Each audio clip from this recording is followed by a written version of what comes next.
You are listening to Maneza F8. Yo, yo, yo. Welcome to FKU Africa Podcast. That's your host, Maneza F8. I'm still chilling, man, up in here, up in Worcester. You know what I'm saying? So, last week we had an episode 50. That was a huge celebration. I'm very grateful for the the amount of time I've put in the podcast. Most especially to editing, all the intricate parts of the creation. Because it's not only about talking, it's a lot that goes into making sure that the podcast goes in on YouTube, on your Spotify, on Google Play, or on Apple Podcasts, and all of other platforms that the podcast is in. There's too much going on in that, so I want to congratulate myself for the hard and good job that I've made up to so far. The podcast has been evolving throughout the months. It's been 1 year and a few months now, so we've had bump and bruises throughout the way. We've been banned on YouTube. We've been banned also on Spotify a little bit. But yeah, so but we've made it through up until now, man.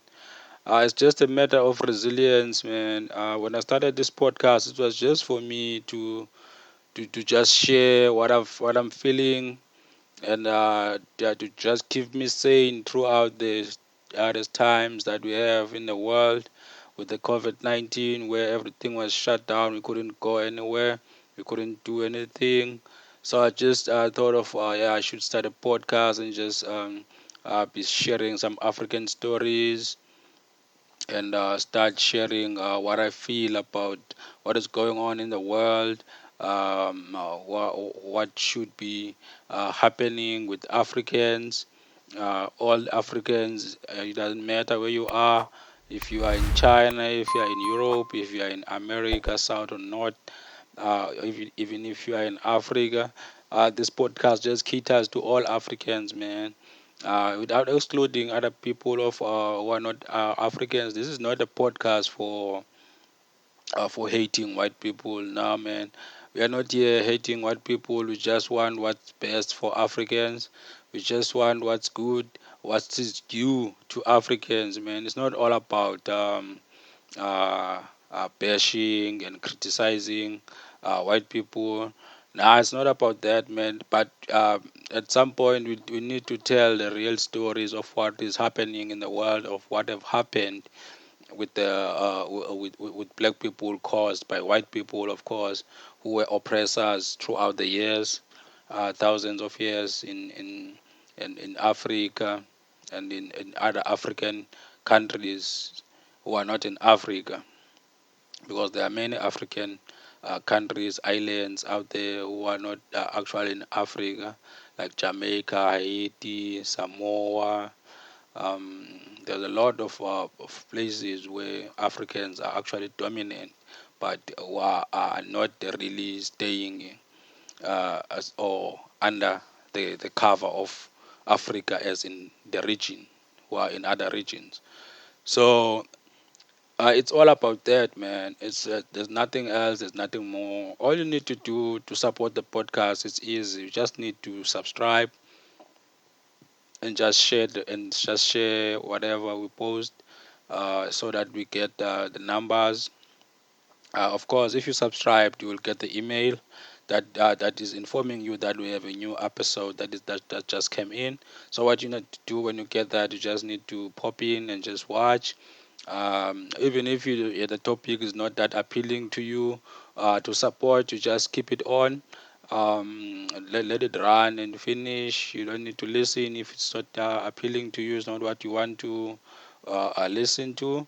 So you just need to support, man. It's all about that. That's what I'm asking. Just to support and get the numbers right, so that we will be motivated to keep on pursuing this, because there's no point of keep on recording, going through all that process if we see that no one is actually paying attention to it. But actually, it's not your job to make the numbers. It's my job to market it and advertise it and make sure that it's reaching as more people as it should.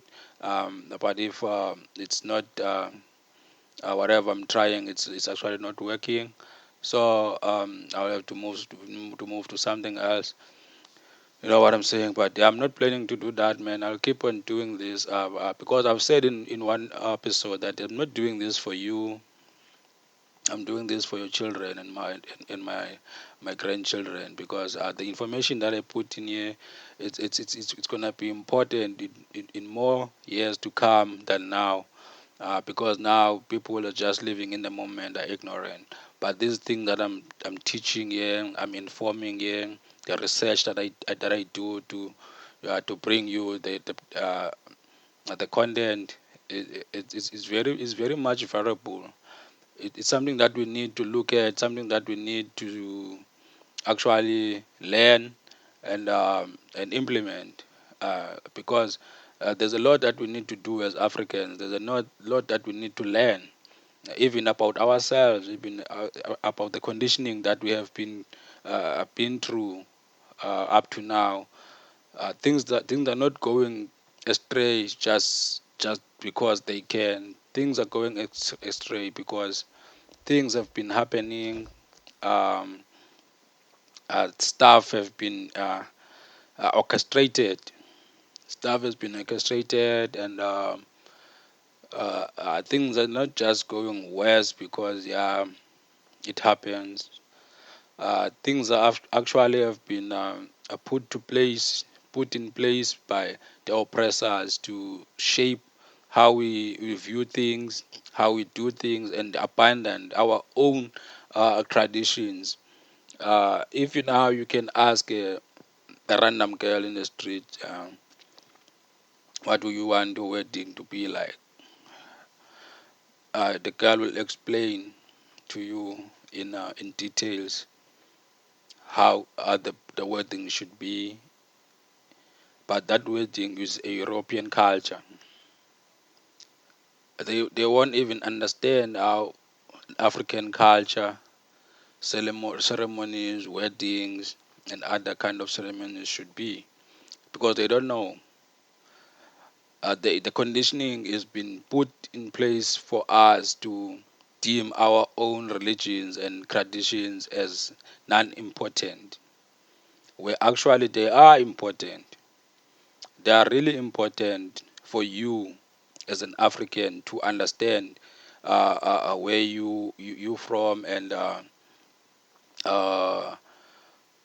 where to go next, if you know what I'm saying. Because for us as Africans, our history is been hidden for us so that we get confused. If you are confused, you can't think. If you can't think, you can't progress. If you can't progress, you are doomed.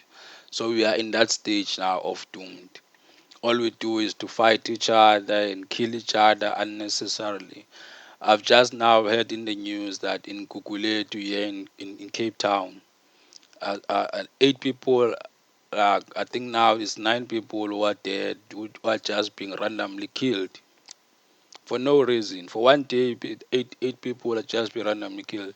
People who were in a traditional ceremony, a car just pulled up, a bunch of guys came up and started shooting. Random people. No one knows what the reason was. And those people just got in the car and ran away. No suspects yet. No one has been arrested. We just doomed. We just living in that kind of situations now where uh, w- we just do those kind of things as Africans for no reason. We just keep on hating on each other, just keep on killing each other. All these kind of massive killings are happening in our locations, in our villages, where Africans are staying.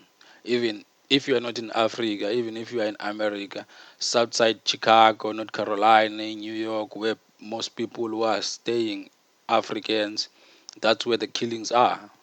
They are killing each other in a massive way. And what can we do about that? It's all in the conditioning. Remove those conditioning, those manipulations who are coming from the West. Come back to your religion. Come back to your truth, because in African ways, that's where you get the humility. Our religion teaches humility. That's what we call Ubuntu. That's what is being taught in through our religions throughout all Africa. No religion of ours teaches hate. This is why we found that most Europeans, when they came in Africa, they were welcomed with so much peace and humility, and they turned that around and started killing Africans and taking over their land, because we didn't see that coming, because this is not who we are. We didn't see that coming, that kind of cruelty. We didn't know how to live in that kind of nature. The weapons that we had was spears and stuff. That those spears were to protect our houses, not from other Africans. We protect our houses from wild animals who were just roaming around. And when we go hunting, we use those for hunting, not for fighting, not for war. Yes, there was wars throughout Africa, but those wars were implemented and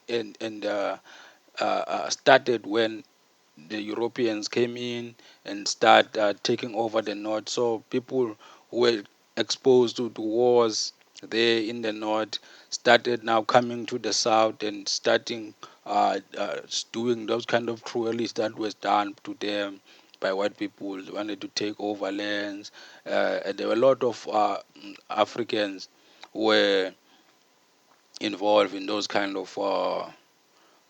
situations. But there's a lot of fighting skills that Africans had before, prior to that, because it was the way of life, like kung fu. We had kung fu before it was in China. It was the way of celebration, like a dance. It was like a dance to us. We had those moves carved in the stones, in the caves. Those were the kind of things that we do as Africans as the way of celebration. When there's ceremonies, we do those kind of kung fu moves, wrestling moves. Those we did those for dancing. We didn't do those for war, for cruelty. No, it was more of love. Africans are full of love, man. So we're gonna take few seconds, take a moment of silence for one of the great leaders in Africa, um, Kenneth Kaunda. And then after that, I'll just brief you about who is Kenneth Kaunda, what does he contribute to the struggle in Africa and most countries' independence. So let's take those few seconds as a moment of silence for him.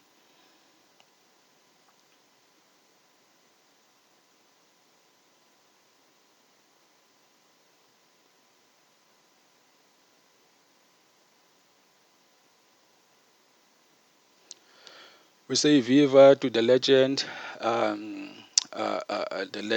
Kenneth David Kaunda. So he was the first president of Zambia when he took over from the white settlers, the white oppressors. He fought for for the country's independence. Um, so he became the president in 1964, 1984. He was born in Zimbabwe, what was then not Rhodesia. It's now Zimbabwe. Then it was not Rhodesia, because remember, Rhodesia was the mix of countries, which now includes Zambia and Zimbabwe. I think Mozambique as well, a part of Mozambique, not the whole Mozambique. That was Rhodesia. which I did talk about in the previous videos, which was also it was also a kingdom of I want to say Nyatamba or Mapata, something like that. I did have a video on that, on one of the first videos, the first 10 videos. You can I will share that on request. There was a lot of stuff that I was talking about. I was talking about Hanipan, African heroes. I was talking about Mansa Musa. So yeah, that was that. So yeah, without getting off topic, he was born in there in 1924, and he fought throughout the years, in the 40s, coming to 60s. He was part of a big struggle for freedom in Zambia, because Zambia was under British influence. So that it was not an easy handing over from British. There were wars fight. There were people killed. There were people arrested. But they eventually got their freedom in uh, uh, in 1984, which is great. So he became a president back then, and he became also a third chair of Non-Allied Movement, which was the party that was ruling. It is still ruling in Zimbabwe, in Zambia, and the abbreviation for the party is N. It's A.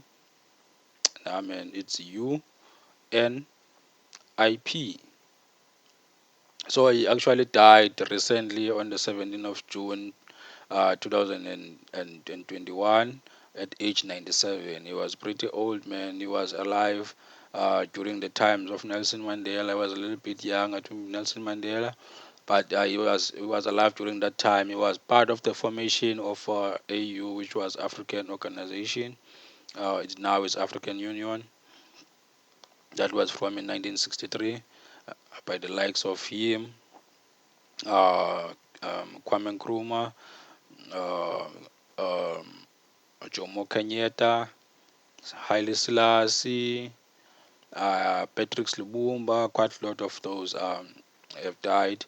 He was part of those. He's the last of the dying breed, last of those Pan Africans who you can talk about with pride, with excellence, and also talk with them with respect and dignity. He's the last of those. So we embrace his role as our African, Pan African maestro. Um, and through that, we want more of the people who will take over and try to to bring us some sort of independence, real independence, because none of the African countries is really independent from the West, if you know it. None of all the African countries is really independent. The one country that was independent, it was Libya. The one country that was independent before Libya, it was Burkina Faso. What did they do when they saw that independence is trying now to spread throughout Africa? Even in the times of Thomas Sankara, they killed him. When they saw that Gaddafi is trying now to set up the ECOWAS to be together with the northern African countries and also southern African countries, West Central, to combine the resources and combine and trade together, they put him out. None of these countries who are here in Africa is independent. We would be lying to ourselves if we say these countries are independent. They are independent to who? They are independent how, where, when? None of these are independent. This is not independence. It's not even a freedom. This is just a mask. It's just a mask of a freedom, man. Yeah, because everything is still being looted by the West. Nothing that of our resources we are actually benefiting from. All our resources are being spread throughout America, Europe, and China. Our wood is going by huge numbers with the boats. If you can go to Armanas and go to Mossel Bay, you will see a flock and flock of trucks with woods going in there, taking them to China to make these beautiful furniture, those furniture that come back to Africa and being sold with high prices. So none of these are independence, man. Also, if I can say is that while we're watching those kind of woods being exported to China, those woods are being exported with a very low price, very low prices. But if you go as African and go and buy those woods to all the people who are working at Fembos, they will be very expensive for you. You won't even afford to keep buying from them to make those kind of furnitures. So what do you tell me that that is some kind of independence? Our diamonds, our gold, all the minerals are being sucked out of Africa. Congo is still in shame even now because of the chip that they have, the cheap coal that is used for cell phones and stuff is being mined out of Congo and is taken to China, and America is used by Apple. The Apples that we are using, the one that we're using, all these cell phones depend on that kind of a coal for chips. That is only found in Africa, but none of the African countries are benefiting for that. Now, do you want to call that independence? Do you want to call that freedom? None of that is freedom. We are in the illusion of freedom as Africans. If you want to understand freedom, go to America. America is the only country that managed to stay independent from whatever influence that was had. They are totally independent, and China is totally independent. No Americans, no Germany, nothing that is ruling in the China and Japan. Those Asian countries were once also oppressed by European countries, but they managed to break out and be totally independent. This is why we are failing as Africans. We are failing to be totally independent and run our own minerals and run our own economy without depending to those countries who are in the West, man. Just lastly, at that point of independence, do you know that there are 65 countries in the world that celebrates Independence Day? That Independence Day, they were independent to, wait for it, Great Britain. 65 countries who are celebrating their independence, they were being independent to Great Britain. How small is Great Britain to be ruling more than 65 countries during that time? It's very small. But what was the power behind them was the strategy, the weapons, and the cruelty.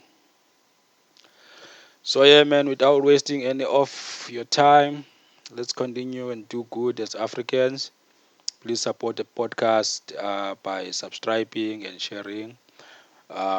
Please also subscribe to my YouTube channel where my music is at Maneza F8. Check out my music also on Spotify and Apple Music, iTunes. It's in there. Search Maneza F8. You get my music. Um, I have an album that is there and a couple of singles that are there. Just enjoy. Fikiria kwa undani, ndugu, tamaku. If you're not feeling well and you feel like the world is coming out of your over your shoulder, what you need to do is take 3 breaths and just tell yourself that you're gonna be good. Keep that smile on your face. That smile will do you wonders. Even if you are not feeling good, you are sad about something, just keep that smile in your face. You will feel better.